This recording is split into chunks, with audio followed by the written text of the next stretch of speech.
Ja,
liebe Gäste, liebe Dienstmacher, herzlich willkommen zu unserem Benefizkonzert.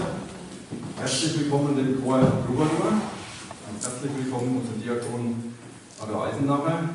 Ich darf die Presse begrüßen, die Angelika.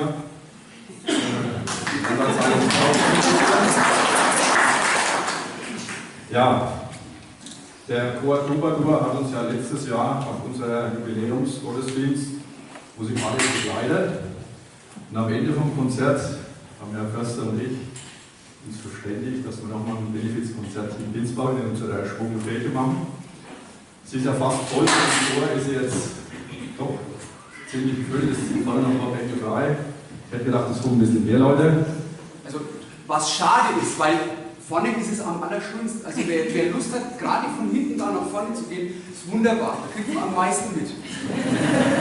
Wolltest du nur mal sagen? Ja, und es wird richtig super. Ich habe vorhin die Probe gehört. Lasst euch überraschen, es wird gut. Wir können auch mitklatschen. Jetzt wird der Herr Schmidt noch kurz den Spendenzweck oder die Verwendung der Spendenden erklären. Das geht an den Blindeninstitut mit dem Projekt Autobiografie. Ansonsten wünsche ich uns ein schönes Konzert und es wird schön. Bin ich davon überzeugt.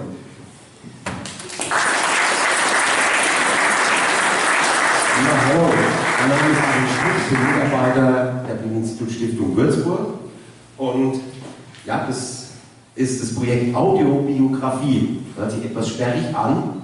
Letztendlich kam die Idee, also Blindeninstitut, kam die Mitteilung,